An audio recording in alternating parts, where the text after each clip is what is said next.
Welcome back, everybody. I'm Jason, and today we're diving into a topic that's sure to brighten your day, or should I say, actually brighten your night. And so today I'd like to talk about something that's very common, that seems simple, but it's actually not so simple, and there's a lot of science in here. That's the science behind these glow-in-the-dark objects, which might surprise you is almost entirely a discussion in quantum mechanics, with applications in lasers and other areas as well.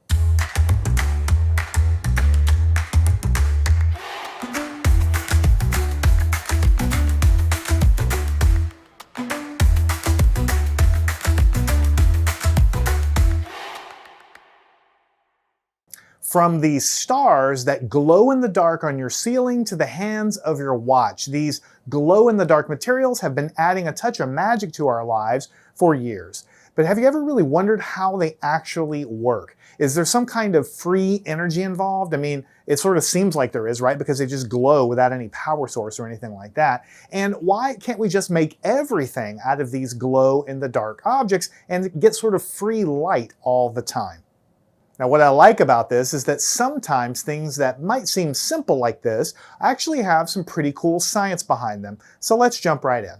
So first, I'd like to actually start by clearing up a very common misconception, and that is that these glow-in-the-dark objects aren't really a single phenomenon that covers all of them. In fact, there are two main types of materials that create this glowing effect. They are called fluorescent materials and phosphorescent materials.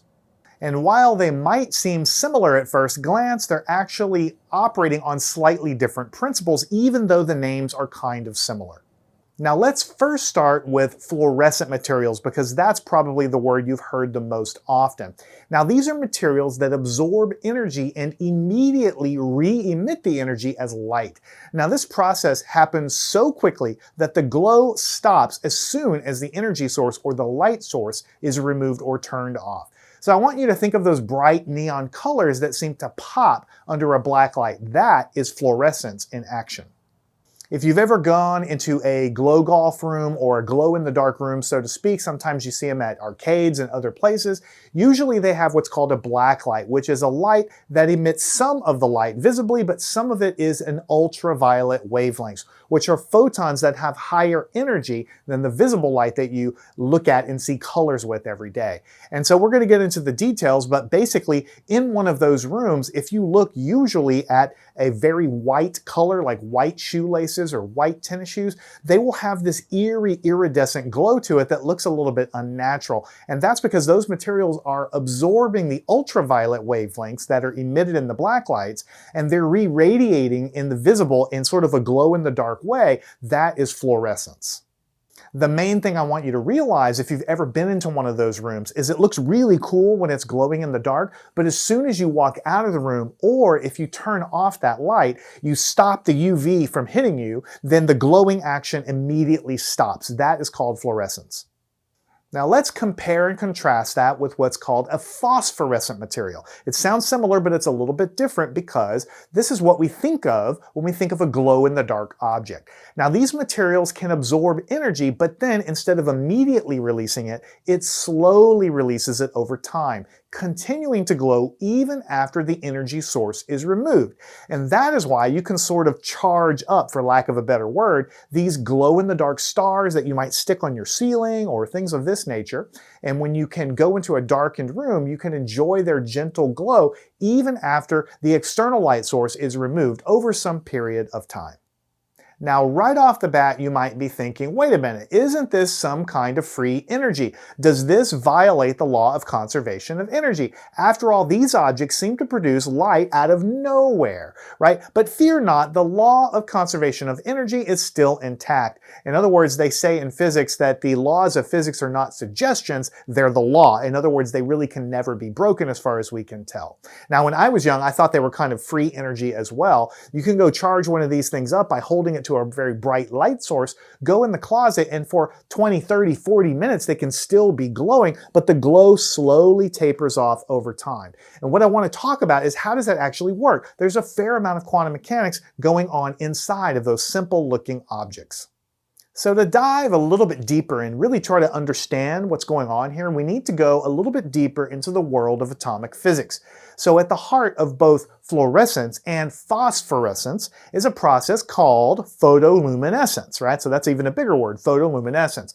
Now this is just a fancy word that just means that a material absorbs light and then it re-emits light after the absorption process. Now I want to stop here for a second before we get into the glow-in-the-dark process, and I want you to actually look around in the room that you're in, or if you're outside, look around to the trees or whatever you happen to be looking at. Absorption and re-emission of photons is happening every second of your existence, right? When you look at a tree, you see, the green leaves, the brown color of the trunk, and you know that the sunlight is a mixture of a bunch of different wavelengths. Photons of different energies are streaming down from the sun. Some of them are invisible, like ultraviolet and infrared, but a lot of it is the visible light. And when that light hits anything, from a tree trunk to a car to anything, then it interacts with the atoms of the matter. And the electron clouds that are surrounding all of the atoms, they get jiggled a little bit from the incoming photon, because the photons are electromagnetic wave packets, basically, with an electric field and a magnetic field. And when the electric and the magnetic field hits an atom with an external electron cloud, it jiggles it, and some of the energy can be absorbed, kicking the electrons into different energy states. And sometimes what the energy does is just jiggle the electron cloud in such a way that it re-emits a photon, and so it absorbs some of the energy and it reflects some of the energy, preferentially depending on exactly what molecules are in the substance. And so depending on what it absorbs and what it reflects, that is what we see as the color. So if we see an object that is green, all that really means is that that object has chemicals with electron clouds that absorb all the other energies, all the other colors of the photons hitting it, but the green one, for whatever reason, is not as easily absorbed, and it reflects off. So the electron clouds are jiggled in such a way that they re-emit a photon in the green state there, the green energy level, basically the green wavelength, and that's what we see. So we're talking about glow-in-the-dark objects here, but I want you to know that any interaction between anything you've ever seen, the colors that you see, is all about absorption and re-emission, which we call reflection of photons. Now, in a little more detail, this is how the glow-in-the-dark situation is working with the phosphorescence. So what we have is a material. It absorbs a photon, which is a particle, quote unquote, of light, a packet of energy. And that's from sunlight or a lamp or some other situation. First step is absorption. Next, we have what we call excitation. Now, this absorbed energy that we just took in from the photon causes an electron in one of the outer shells of the atoms and molecules there to jump up to a higher energy level from its state that it was in previously. I want you to kind of think of an elevator as sort of a loose analogy in an atom. And the electron sort of starts at a lower floor, and when it absorbs that energy and gets excited, it takes the elevator up to a higher energy level. Right? That's the excitation phase. Now, next we have relaxation. So this electron, once it's at the higher energy level, it doesn't stay in that excited state for very long. It wants, for lack of a better word, to fall down to a lower energy level, what we call its ground state, or the ground floor of this elevator analogy. And that's what's going on in the relaxation phase. So we accept the photon, we excite, the electron pumps up to a higher energy level, but it doesn't like to stay there. Just like if you cut an elevator cord or cable, it's going to want to fall down as well. And so the electron wants to relax down to a lower energy level. But here's where the fun actually happens. As the electron drops back down to the ground state, we say that emission happens. And what we're talking about is emission of photons. So what happens during that process when the electron goes back down is it releases a photon, extra energy in the form of a photon. And the exact color, which corresponds to the wavelength of that photon, is going to be how much of an energy difference there was between the initial state the electron was in and the final state that it got pumped up to. When it decays down, it goes from higher energy to lower energy, and that energy is released as a photon of the appropriate energy, which is the same as wavelength, and that's why we see the different colors. Now, I harp on this on almost every video I do. We have to really get away from the idea that an electron is like a planet and it kind of goes up as a ball and down as a ball. I mean, that's a useful picture for us to get it in our little meat computer brains, right? But electrons really are not like that. They're more of a cloud, a probability cloud. And that goes into the details of quantum mechanics, but I don't want you to think of it as a ball that pops up and down, even though even I use that analogy as well. It's more of a shape, of a probabilistic shape of a region that can get to a higher radius from the nucleus and also a different shape. When you study chemistry and physics in detail, you'll learn that the energy states are not all spherical in the way I'm using my hands. They have very weird shapes. They look like dumbbells. They have very beautiful shapes to them. And the higher energy states have different lobed structures in different dimensions. And that just means that sort of like the probability cloud of the electron's position carries a more complicated shape in the higher energy levels. Now here is where things get a little bit interesting in my opinion. The photon that's emitted usually has less energy than the photon that was absorbed. And this means that it has a longer wavelength. Longer wavelength shifts the light from the invisible ultraviolet range, like what you usually see from a black light, into the visible spectrum. And this is the reason why many of the glow-in-the-dark objects that you kind of think about when you envision a glow-in-the-dark stars or something like that on the ceiling, they appear either white or pale white or mostly in the green area as well, pale green in the daylight, but they glow with a vibrant color in the dark, usually in that visible band right around the green area. Now, the main difference between fluorescent materials and phosphorescent materials lies in how long the process takes. The entire process, the absorption, the excitation, the relaxation, the emission, how long this whole process takes. This is the main difference. In a fluorescent material, remember, that's a black light. When you turn the light off, everything stops glowing immediately. The absorption and the emission happens almost instantaneously. But in phosphorescent materials, the excited electrons, once they get pumped up to a higher energy level, they get sort of trapped in that higher energy level for a little while before gradually decaying and relaxing down to their ground state.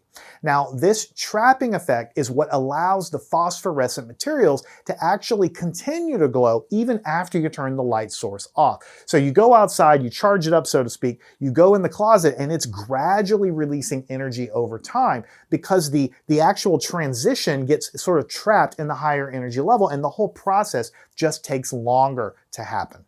Now, I just don't want to get us off too far, but I have to take a minute here to talk a little bit about lasers, because the process we're talking about here for glow-in-the-dark stickers and such is very similar to the lasing process. And you might say, who cares about lasers? Well, lasers really run our world, right?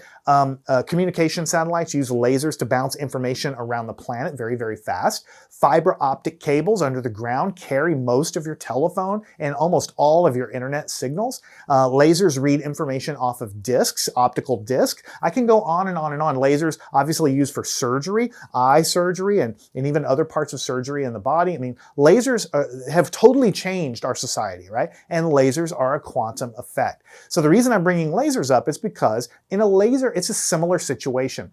The lasing material is usually different. It can be a helium neon gas. It could be a ruby, you know, the crystal ruby there.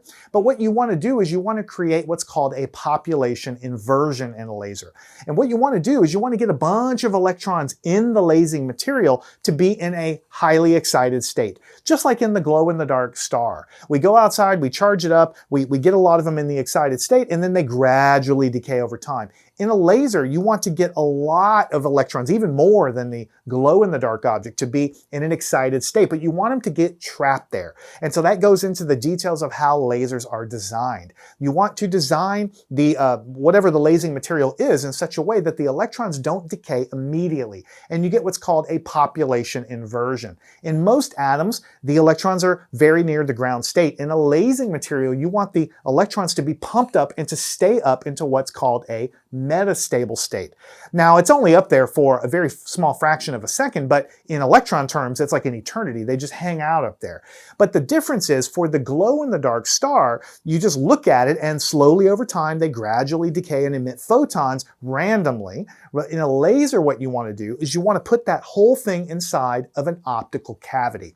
You want to create a cavity that's the correct length for the wavelength of the photons that are going to be emitted when the electrons come down. When they decay down, they emit a photon, but you want to put it in a resonant cavity of such a length that only certain wavelengths can exist there. And so what you end up is with a feedback loop. You have a decay of certain photons of a certain wavelength, and because the cavity is what's called a resonant optical cavity, then what happens is it reinforces only those wavelengths, and it causes more of the electrons to decay down at exactly the correct wavelength, and they all get lined up in there, for lack of a better word, and they become what we call coherent, and so on. So they're the same color, and they're collimated, and then they can escape out of the end of the laser tube. And so we have a laser. So for laser light, you want it to be focused and you want it to be essentially amplified. That's what laser stands for. Light amplification by the stimulated emission of radiation. So you're amplifying it, you're lining all the phases of the photons up, and so you then allow it to escape. So the parallels between this and just simple glow-in-the-dark stickers, very, very similar process going on. So now that we understand sort of the basic process here, let's take a second to talk about some common materials that exhibit this glow-in-the-dark phenomenon, and so you can sort of understand what they really are here. The first one on the list is called zinc sulfide. It's one of the oldest and the most common phosphorescent materials. Now, it's often mixed with copper to create that characteristic green glow. Now, in this case, the mixing with the copper is really important because the copper atoms is what actually creates the trapping states that hold the electrons in the excited state for a longer period of time. And that's what allows the thing to glow for a prolonged amount of time. If you didn't have that happening, the electrons would immediately come back down and you wouldn't have this extended glowing situation. All right, next up is strontium aluminate. So this is a modern phosphorescent material that can glow up to 10 times brighter and 10 times longer than the zinc sulfide we just mentioned a second ago. It's often used in emergency signs and safety equipment. All right, next up we have tritium, which is kind of weird when you think about it. This is a radioactive isotope of hydrogen. It's used in some watches and exit signs. It emits electrons as it decays, which causes the phosphor coating to glow. This process can continue for years without needing to be charged up by any external light source. Now, it's crucial here to reiterate that these materials can store and release energy, but they're not a perpetual energy machine. It's not free energy in any way. The glow will eventually fade over time, which you already know if you played with these things, and eventually it'll be depleted to the point where it's not glowing at all anymore. In order to keep glowing, they need to be periodically exposed to a light source in order to recharge. Now, I mentioned lasers operate on a similar principle, although they're amplified and they're in a resonant cavity in order to collimate them and make them into what we know as a laser. A laser is a similar deal. You have to have the electricity turned on to keep the population inversion up there, to keep the electrons up there and keep the material lasing. Now, I want to take just a second, since we're talking about this stuff, to clear up a common misconception. You know those little glow sticks that you see kids wearing on Halloween? You kind of like snap it and you put it around your neck or whatever. Are these things a similar kind of thing? Are these what we call glow in the dark? Now, these do indeed glow, and they really glow quite brightly, but they work on a completely different principle than the phosphorescence that we talked about. The glow sticks actually rely on a process called chemiluminescence. At the beginning you have chem, that means chemical, chemiluminescence. So inside of glow sticks there's actually two separate chemicals, and when you bend the stick and you hear it snap like that, what you're doing is you're breaking the inner container, allowing the two chemicals to mix. So this triggers a chemical reaction, and some chemical reactions can produce light. To the extreme, you might have seen an explosion that produces a lot of light and a lot of heat. So there's no explosion here, but it does produce a lot of light. Now, unlike phosphorescent materials, these glow sticks don't need to be charged with any light. However, once the chemical reaction is complete, they can't be reused. It's a one-time light show, kind of like a battery. Once the battery runs down, you're done with it unless you put energy back into it to recharge it. And since we're on this topic, I can't leave without talking about bioluminescent organisms. For instance, fireflies. There's also, very small microorganisms in the ocean that when you stir it up, they kind of give you this bioluminescent light show. And these produce light through chemical reactions also, but biochemical reactions. And items that seem to glow under the black light are fluorescent, not phosphorescent. So we have the fluorescent materials, the phosphorescent glow-in-the-dark stickers, we have bioluminescence and chemiluminescence for the glow sticks. So there you have it. The next time you're marveling or looking at a glow-in-the-dark toy or admiring the luminous hands of your watch, some glow-in-the-dark watch or something, you know the fascinating dance of really quantum mechanics that's going on these very common objects. A lot of time you can look at things, very simple things like fire, like lightning, like thunder, like glow-in-the-dark objects, and realize that there's quite a bit of really serious science in there that you can talk about. I mean, we're kind of glossing over it saying quantum mechanics, but don't forget, before the advent of quantum mechanics, we didn't even know that electrons surrounding atoms jump up to discrete energy levels and release energy when they relax down. All of that stuff is predicted by quantum mechanics. So this is absolutely a quantum mechanical effect that you can hold in the palm of your hand. Lastly, I'd like to thank you for hanging out with me as we always do here together. I like to talk about cool things that I find interesting, and hopefully you do as well, but I really don't know unless you drop me a line. So please leave me a note, drop me a line, let me know what you think. And remember, when you're walking around looking at very simple sounding things, take a minute to look at it and always stay curious. Learn anything at mathandscience.com.